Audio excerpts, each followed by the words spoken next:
Out of the gates and ready to go. It is the Tennessee Power Hour with Hutton and Withrow. Chad, we are live this AM, and we're live for the first time on our YouTube channel like this in this setting. We're going to try out some things today. It's going to be fun. We're going to try out a lot of things, Hutton. It's all about trial and error, Let's do it. but for us, it's about trial and success, right? We're just going to Yeah, go man. and roll with it and do what we always do. But so much to discuss. And I didn't think that we'd be starting with WNBA The on our W. local Nashville show, but we probably should. We much discuss the Nashville Vols. uh, what a other than Caitlin Clark, I think this is the second most exposure I can think of for the WNBA in a while, maybe ever, because I learned that the Las Vegas team won the championship. That's what Clay's challenging, and I'm with him. I think the high school team would win this game, offering $10 million in silence. Amazing with this because it's really called out all the craziness that is involved in the WNBA, the women's NBA, wanting to let men play. It's crazy. It's so first things first. Clay is a master marketer. It's crazy. Always is. Like this is just unbelievable publicity for Clay, for things that may be happening soon with him, for so many different reasons. Right. This is great timing for Clay. I mean, incredible. The Las Vegas Review-Journal is writing stories based on high school teams that are dying to play the WNBA champion Las Vegas Aces that want to take Clay up on this challenge. Master marketing, the $10 million offer is incredible. Him, trying to get the WNBA to give him a franchise, the Nashville Balls, and where he allows men who identify as women to play on the team. His video of this French dude I saw this that's playing in the French Women's League is just so comical. MVP. I've watched it 10 times. The flex on the and one. Yes, I mean, Hutton, this looked like me back in the day when I got sent to the girls into the court and I'm playing Stacey Shell. And I'm swatting her into the bleachers at Mount Joy High School. It was the same type of look with this dude playing in France. Incredible timing for Clay, incredible story. And Hutton, I just sit here and I pray that the Las Vegas Aces, that someone will legitimately respond to this challenge and that this game could really happen. Now, here's a question for you on this, right? Like we know basketball and we know the difference between a man and a woman. Yes. And we know that top level high school boys teams would destroy the Las Vegas Aces, right? Memphis East. I think about them. Like that's a state champion that we covered, right? They're winning that game by 40, 50 points against the Las Vegas Aces. My question is, Hutton, how far down the list of high school boys state champions do you have to get before the Las Vegas Aces win? Because I'm sure there's like a Class D Nebraska state champion that they would beat, right? Like the South Dakota state champions, even in the biggest classification, are they equipped to beat the Las Vegas Aces? I got in this discussion with a buddy the other day, and I'm thinking, I wonder how far you have to go until the WNBA champs beat the boys state champions. Because they can beat someone in the country. I do believe that. But I would say nationally, I don't think Tennessee high school basketball is discussed as a prime example of boys basketball. So, but we see Wiseman and others come out, right? Like I would take the team that we just referenced, Memphis East, Lomax and all them. Point being, like, I don't know anything about South Dakota basketball, but I don't think they know anything about Tennessee either. I think it's way more than half the country. If it's of Clay's choosing, you're stacking the deck, right? Like we know that team's going to win if he just picks his own. I mean, take the biggest private school power in Tennessee any given year, they're going to beat the Las Vegas Aces. As I mentioned, take Memphis East, and they're going to destroy the Las Vegas Aces. But is there? I guess my point is there a compromise of a New Hampshire state champion that would actually be a very competitive game against the Aces? Because the way Clay's doing it, if he gets to choose the team, I love that we're actually talking about this legitimately, by the way, like it could actually happen. It was $10 million. And I want it to happen. Win. They're going to get it's a league that complains about pay. I would just love to see like an arbitrator get involved, Hutton, and say, This is the team you get to play. Oh. Clay on one end of the table, the Las Vegas Aces on the other. They get together. They debate who the opponent's going to be. Clay's going to go with the New York State champions or the California State champions, the best high school team in America. I think and then the arbitrator comes back and says, you're going to play the Iowa Class B state champs in this game. Something that would make it that already sets his argument. He's already won the whole point. If you got to go to Iowa, right? No doubt. Right. And also, I'm betting on the Iowa Class B state champions to win that game. Chad, I want us to call the game. Yes. I raise my hand. I want that too. And he said pay-per-view. So remember when he sold Outkick to Fox. He also had some stake in what was the bar that he had some whenever they sold to Garth Brooks. Yeah. It was the old trailer park. Older, yeah. I mean, the IRS came back and charged him $34.95. Remember this? Yes. That's how much he owed. That should be the amount for the pay-per-view. Is $34.95. I mean, it would be tremendous. There's so many possibilities with this. They're not going to take it, but I wish they would, man. They're not. I would love for this game to, because I think anybody would want to see that. Even if you're arguing, if you're the biggest, my gosh, I hate Clay Travis, I hate everything about the right, or I hate conservatives, or I hate Trump. Even the biggest one, they're still going to watch. If you're a sports fan, Hutton, I looked this up. 50 million Americans watched the Battle of the Sexes in 1973. Billie Jean King and Bobby Riggs, tennis. 50 million. Now, television was different in 1973, right? There were only so many channels. Everybody watched. This NBA Finals averaged 20 million, I think, with the Knicks in it this past year. Could you go over that? Netflix claims that it was Jake Paul versus Tyson brought 60 million viewers. Just FYI. So, and that was a shit show. Yes. This would be huge. And I mean, and then you have it would be so much fun putting together the broadcast team for this. It really would. It would be awesome. I hope it comes together. I'm sure that it won't, and I'm sure that the WNBA will probably have.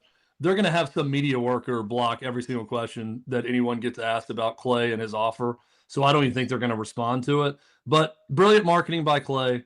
Great promotion for him. And the Nashville Balls. Let's do it. Let's make it happen, Hutton. Let's start our own dynasty in the WNBA with the Nashville Balls. They could be the New York Yankees of the W. Imagine the tryouts for this. And then the tryouts for his team, which would be the most inclusive team in the WNBA, because he wants to own the team. I had someone respond that was like, well, if you're going to be serious about this, and if the W does go this route, they're going to require a certain level of testosterone after treatment to be under. And I'm like, I just read it and I responded, what you just wrote is insane. Okay, like you trying to justify this or overthink it, you sound insane. And the more people try to complicate this, the crazier they sound. I saw Katie Nolan talking about it. I'm like, you just sound insane when you try to talk yourself around the issue of, no, men should not be playing against women. It's why we've always kept them separate in sports forever. Don't overthink this. It's not complicated. And it's just so dumb. Like, it's so obvious. Yeah. It's really bipartisan. When you start looking around at just the absurdity of things. What there's like 60% of left-wing voters agree that this should not happen. But yet we've seen the Olympics in boxing.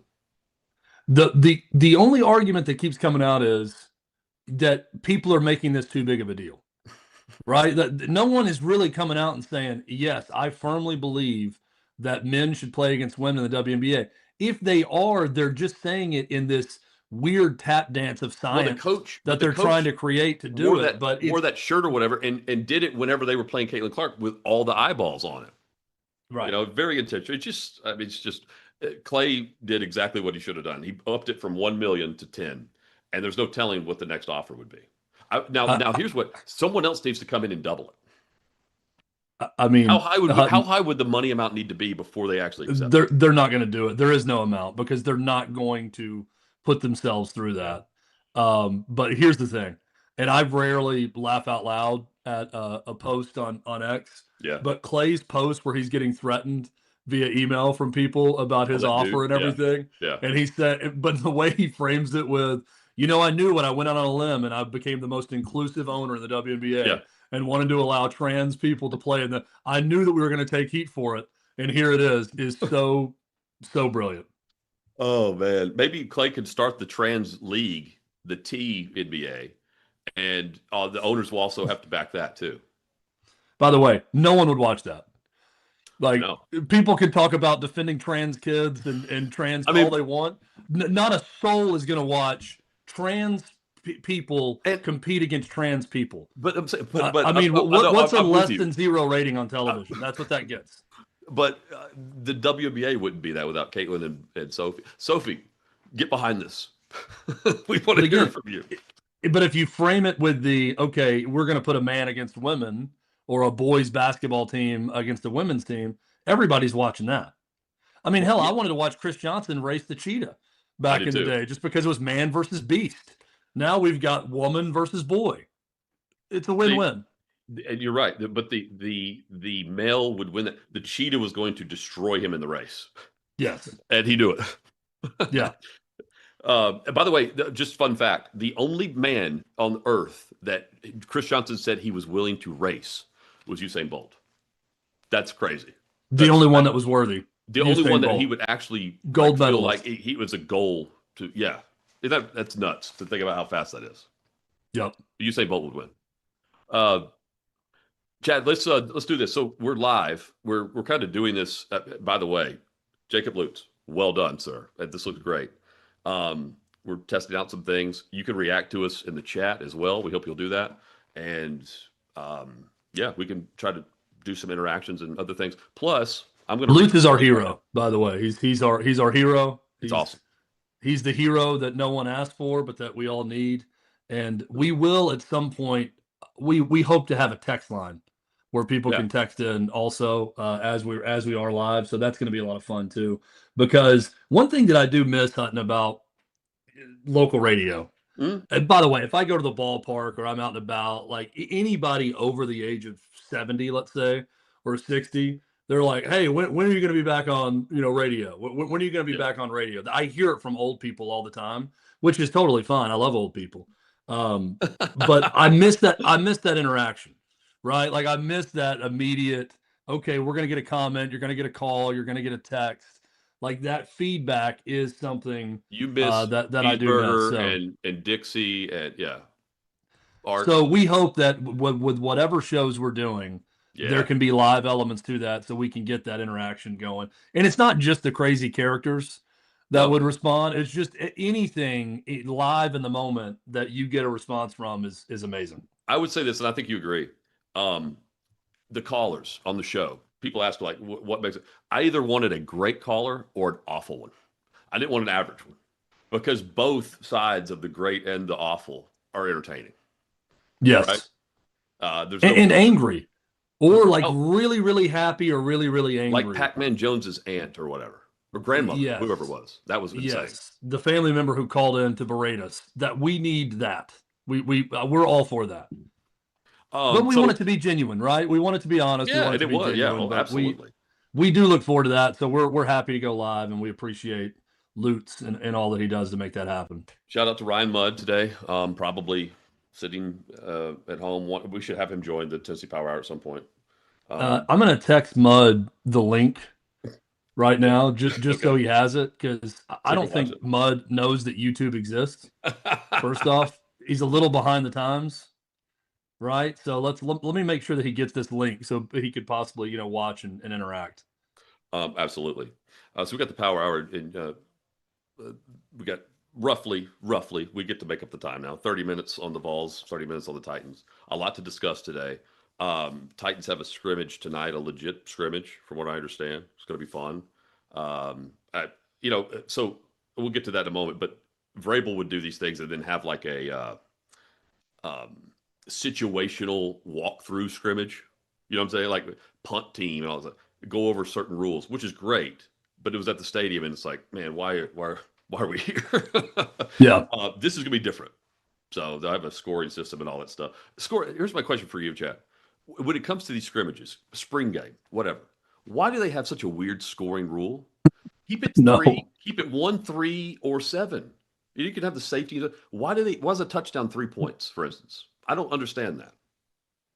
I have no, and I get, like, if you're going to do, okay, good against good, yeah, the defense has to have a way to score points if they're not playing offense, or if it's the backup on offense. Yeah. Doing that, like, I get that. I just want to see play on the field that is going to look like play on the field during the season, right? So however you get to that live game rep action, that's what people want to see. The situational special team stuff that Vrabel would do or that these teams do, it's very boring. Needed but boring, yeah. Needed but boring. That won't be tonight. I think tonight's going to be fun. It's 6 to 9 p.m. roughly, I believe. At the stadium. And this is also Hutton getting them ready for the 49ers. The next week. So that's going to be a nice little debut for that as well. Yeah. You're right. And the Niners are so hurt. I think they've got 20 to 24 players on their injury list right now. I don't even know who's going to be playing against the Titans in the joint practice. Let's start with the Vols though, because they've started with their fall camp as well. Is it odd to you that we think Faison is going to win this job, right? Because it's just kind of no one's talking about McIntyre. But I'm also not hearing like the definitive answers that I think we would hear about, the freshman coming in and dominating and taking this job. Is there a chance that we could see both quarterbacks play? I think it is not just a chance. I think that will happen. I'm going to go ahead and call it. Both quarterbacks are going to play. I don't know that there's going to be a specific plan to say, okay, you're going to get the first 2 series, then we're going to go to the next guy. Right. But Furman, especially, you're going to see both quarterbacks in that game at different times. I think Kennesaw State, you could see a rotation of quarterbacks. If it's not settled after the Furman game, you might see some of that at Georgia Tech in week 2 also. So yes, and you're going to see both quarterbacks play. That's a great point because that's the pivot game for you. You win that game, you lose the game. The season is successful based on that victory. That's crucial, and I haven't heard enough about the dual quarterback. We haven't seen that really with Heupel, but normally the backup comes in and takes the job. And that Georgia Tech game it's such a sigh of relief type game. Winning that game does not make your season, but losing it could break it. And break it early. It's going to break the spirit of the fan base early.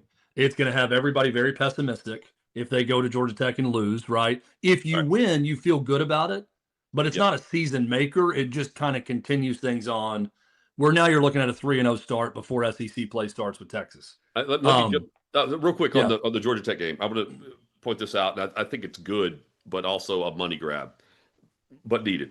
So they had this, but I like the fact that the university put out, like, do you want to play this game to their fans? They said, do you want to play this game at the Dome or at home? And with, the capacity, they're charging a lot more for the tickets because the fans voted like 75% home game.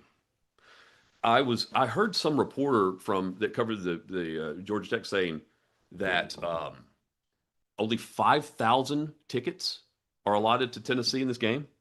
Like, it's not going to be a Tennessee takeover. I'm calling BS on that. It's still going to be a Tennessee fans takeover. Exist in Atlanta that are Vols fans.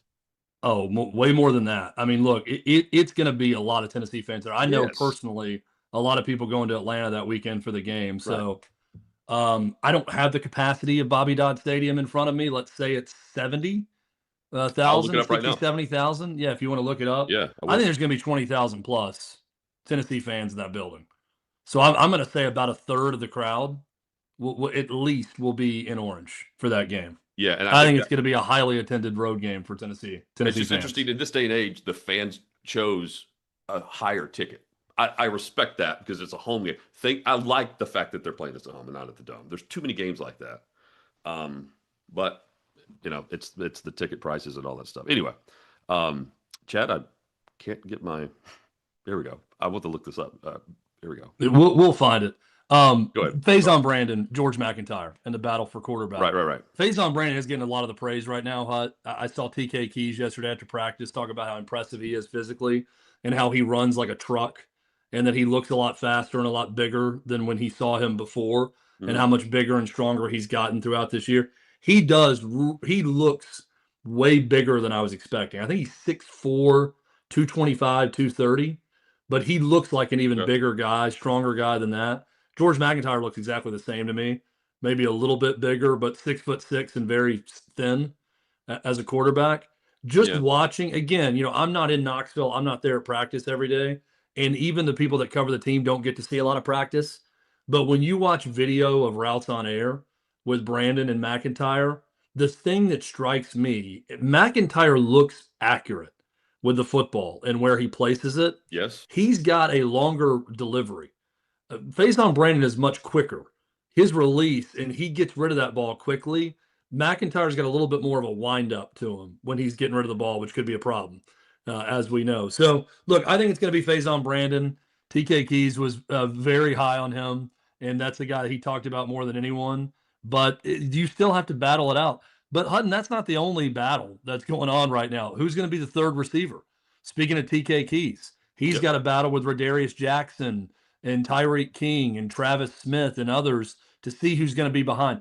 You know that you got Braylon Staley and Mike Matthews as the top two receiving options on the team. Yep. Who's going to be that third guy? Is it going to be the five-star freshman? That's one to watch. Backup running back, Javen Gordon or DeJuan Morris from Oakland High School. Who's going to back up Deshaun Bishop? That's another one to watch. What's going to happen at right tackle? If Ori Williams is good enough to be the starter, he's going to start at right tackle. They'll move Jesse Perry inside to guard. If not, Perry's going to start at either right tackle or right guard. If not, you're going to see Perry there and someone else at right guard. So it's not just quarterback for a position battle, but it is quarterback as the position battle that we're going to keep talking about until Josh Heupel names a starter. And he may not name the starter until a couple of weeks or a week out of that first game against Furman. Yeah, I mean, I don't know if that's just because he doesn't want to or it was whatever. Or we're going to see both. I think we'll see both. And I still think Brandon will win it because we haven't seen McIntyre, grab the brass ring. We also, when we talk receivers, are we going to talk tight ends in this offense? Tight end is big in Josh Heupel's offense. And I think it's sort of an overlooked position, Hut, at times. But, Miles Kitzelman, the way they utilized Princeton Fant back in 2022, that's kind of an H-back tight end also. He does get creative, and that can be an explosive spot in the offense. Jacob Warren at times was that for Tennessee as well. Yep. Ethan Davis is that dude. Ethan Davis has all the tangibles that you would want, right? He's tall, he's fast, he's not a great inline blocker, but he can do the job there. He's physical enough to do it. He hasn't stayed healthy. He's got to stay healthy for a year. This is a huge year for Ethan Davis. I think he's going to be an NFL draft pick. And I think he could be a relatively high NFL draft pick with a good season. But he's got to stay on the field. He's got to be more productive for that Tennessee offense. If he is, then I think you can get creative with a Deshaun Brame, who's more of a big wide receiver as a tight end. You can utilize him in different ways. But this is a huge prove-it year for Ethan Davis. And if he does what I think he can do, I think he's going to be a relatively high draft pick. I think the whole injury thing there is a skill to, like Brady had it, some guys are just injury prone, and it's not their fault really. So I'm hoping that he stays healthy and he's able to do that. I want to see more tight end in the offense in the pass game. I want them involved more, especially with the young quarterbacks, running backs out as an extension of the pass game, plus the tight ends, and then that you take your short to intermediate, and then take the top off with some of the wide receivers on the out. I remember there was a touchdown pass to Ethan Davis in the Kentucky game. Sorry, Lutz, cover your ears on this. Yes. That Kentucky game was bad defensively all around for the Wildcats, but they schemed in a tight end play where he was wide open right as the end of the first half, and Tennessee tacked on a touchdown with like 15 seconds left in the half or something like that. But I remember watching that play, Hut, and kind of like you're saying, where's that? Let's get more of that. You know that they're going to go sideline to sideline, and they're going to stretch the field, and they're going to spread everything out. And you know about the receivers, but utilizing that tight end as a weapon. The tight end's utilized more in the run game as a weapon than in the pass game. But with a guy like Ethan Davis, he is a big target. He is a good receiving tight end. I want to see him and Hassan Brame be a big part of this offense. I'm with you. Let's flip it to defense. We highlighted, you did, safety last week. Are we concerned on the outside at corner right now? So Jadais Richards is out for the season. And when that news broke, every Tennessee fan was saying, oh, gosh, it's over. Here we go again. Jermod McCoy, Ricky Gibson, everybody's gone. We can't cover anybody. Now, all due respect to Jadais Richards, he's a depth piece at corner. He was never going to be a starter. He was probably the fourth corner, I'd say, if you're going 1, 2, 3, 4. Now, it's still important to have those guys, as we saw a year ago. Right. When Tennessee, their guys started dropping like flies, it got thin quick, right?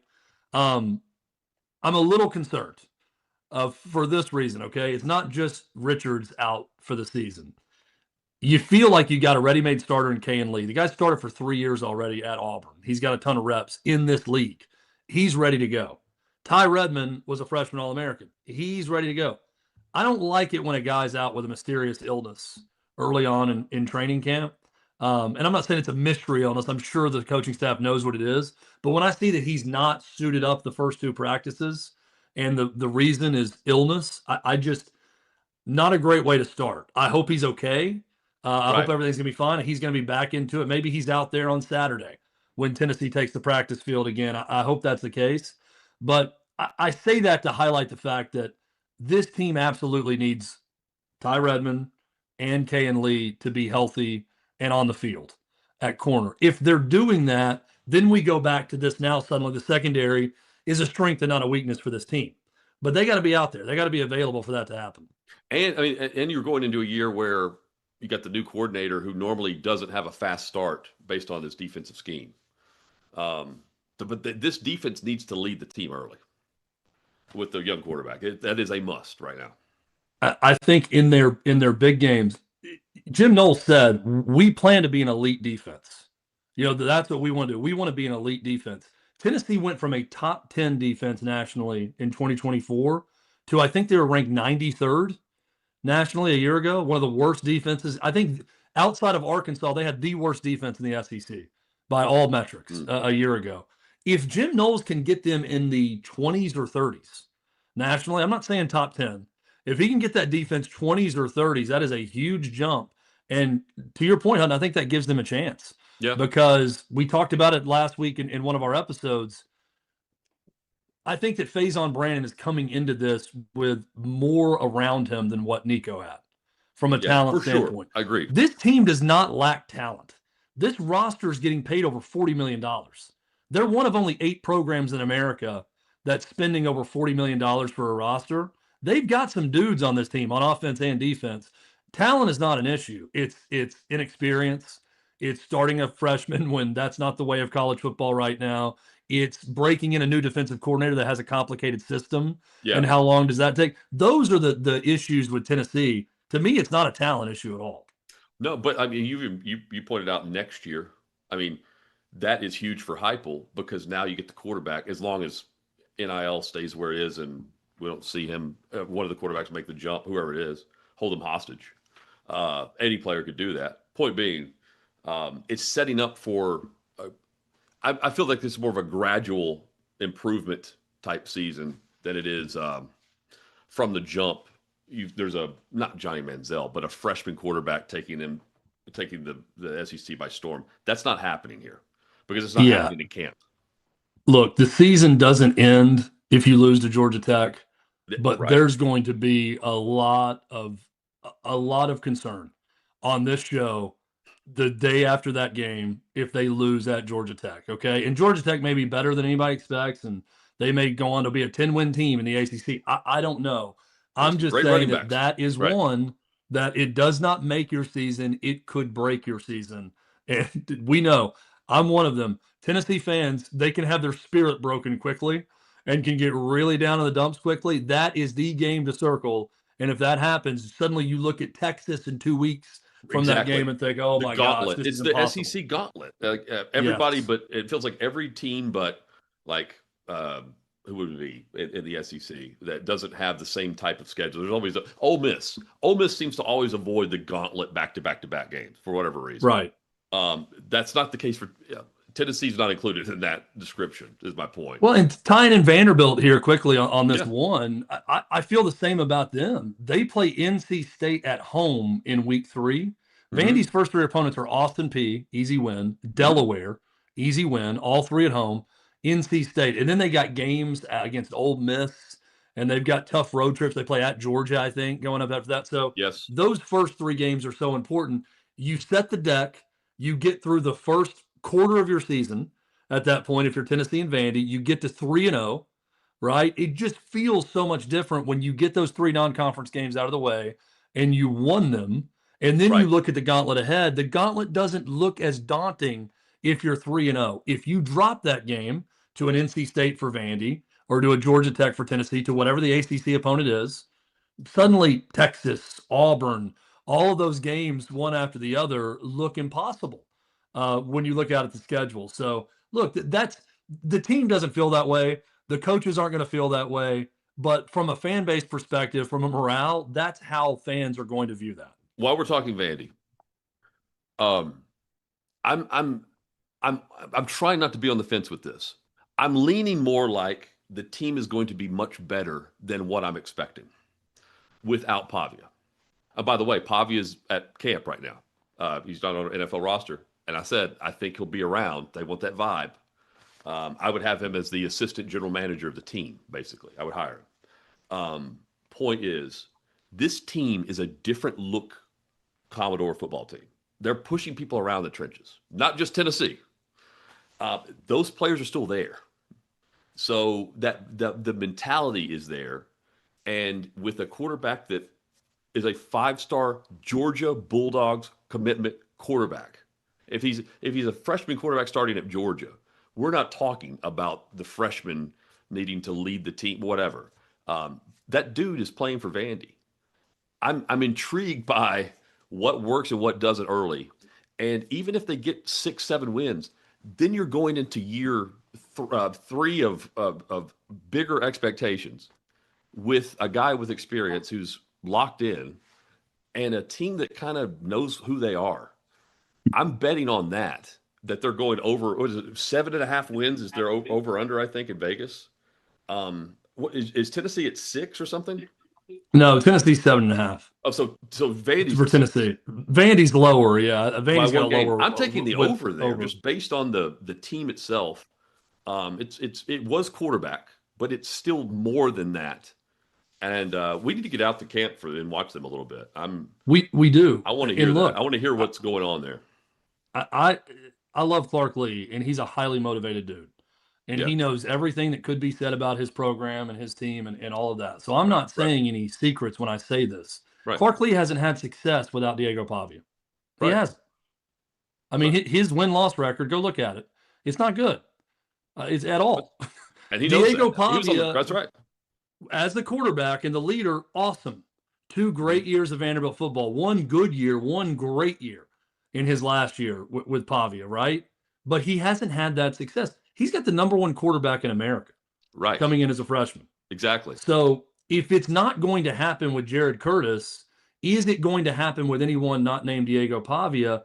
I think it's going to happen with Jared Curtis. I think Vandy is going to be better than people think this year. I think Curtis is going to show plenty to where everyone's going to be saying this dude, as a sophomore coming back, will be one of the best quarterbacks in the Southeastern Conference. Yes. That is going to happen.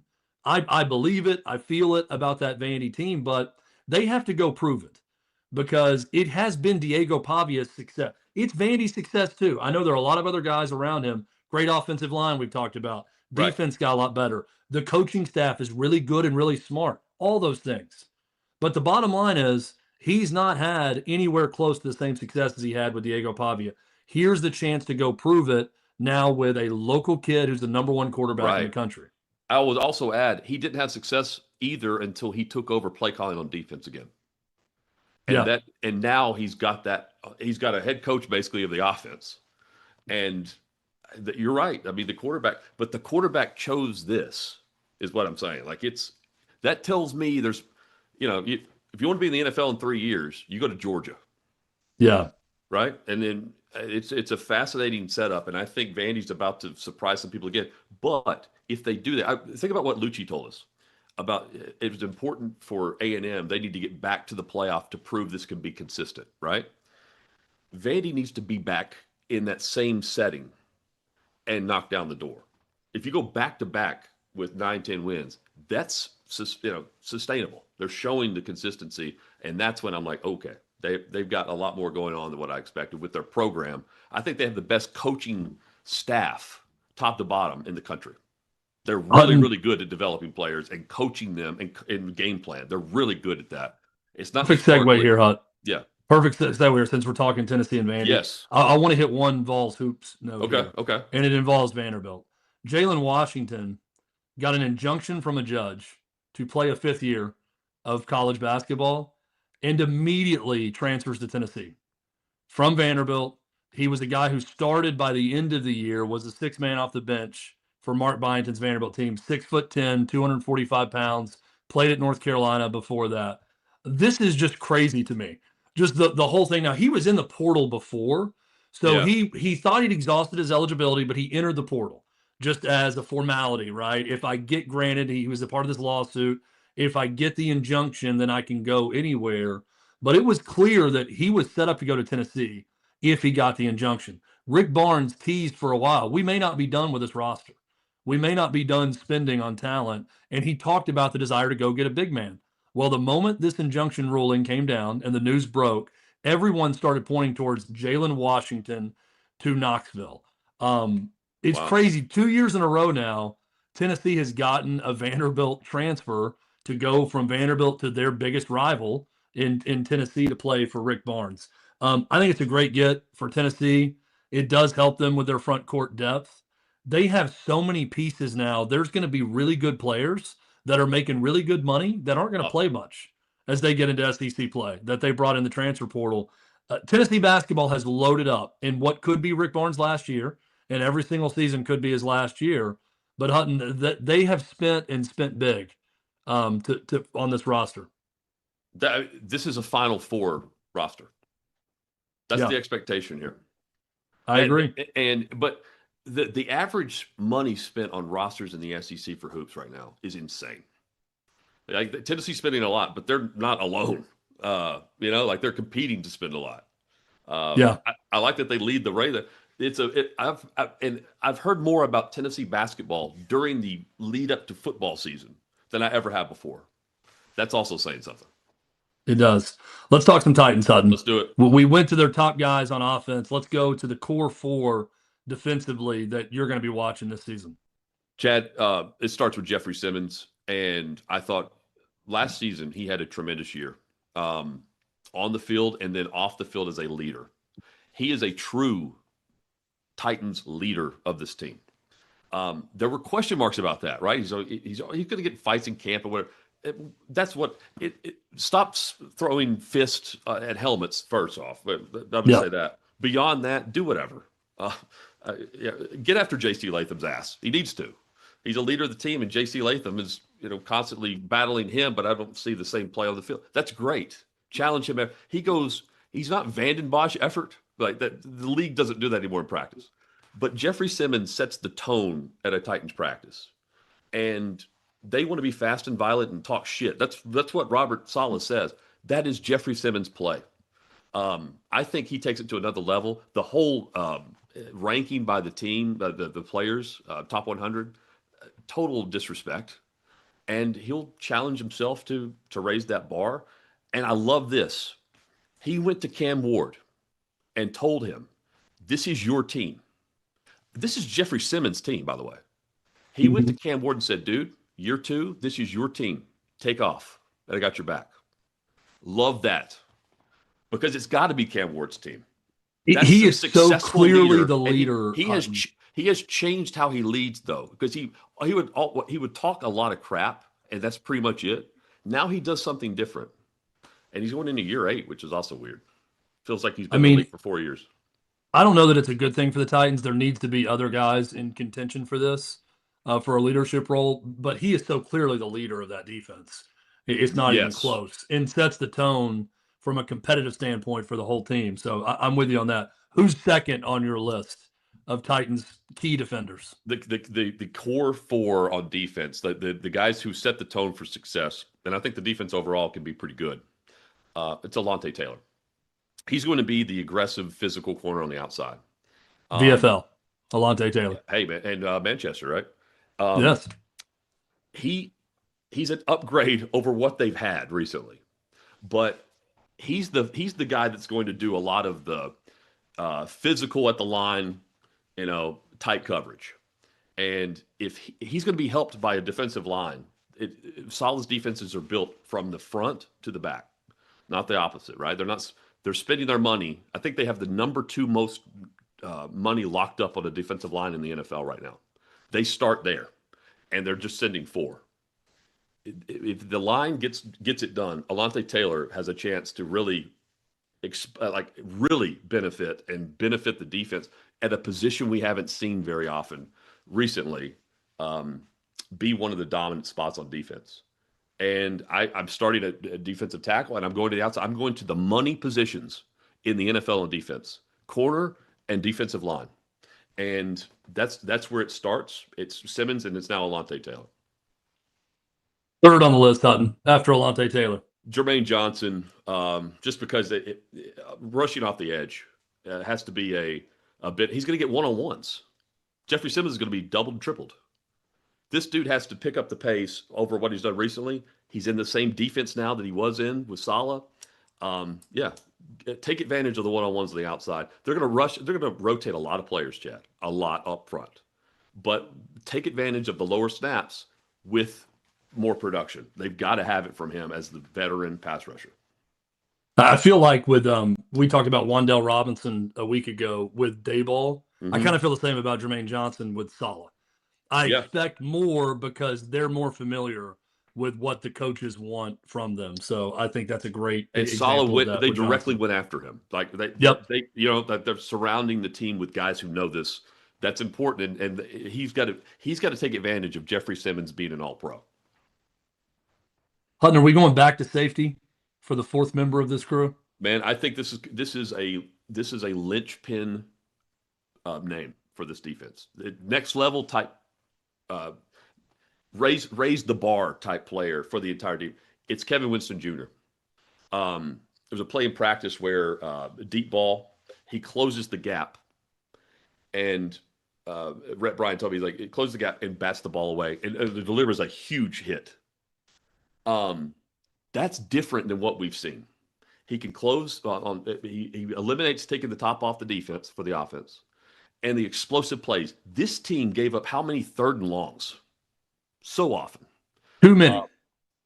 He's a 3rd-round pick who is now healthy. He played like 10 games last year, but it didn't feel like that to me. Now he's the guy. He's a physical dude. He fits the Saleh style, and I think he can really take off and be one of these names on defense that you talk about from the front, right in the middle, the backbone of the defense. They're built pretty good right there. And Winston's going to be he's a Blaine Bishop type dude. I love that. I like the physicality and the tone of the defense right now. Hutton, great job with the Titans. And you'll be out there tonight for the scrimmage work. And then next week we'll have more to talk about with the 49ers and everything else. Can we do a quick movie review corner before we sign off? I want your take on the state mascot too. Oh, that's right. Yes. So the Titans posted this stupid video of T-Rack and the branding of T-Rack. Maybe I'm way too sensitive about stuff like this, but I just watched that and I'm thinking, this is the last thing fans care about.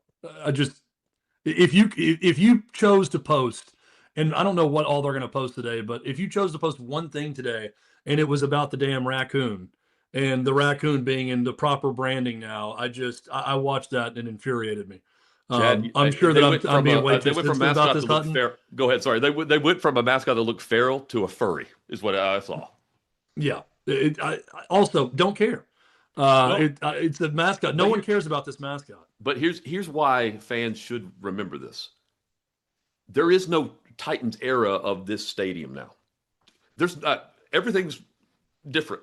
Everything, including the damn mascot.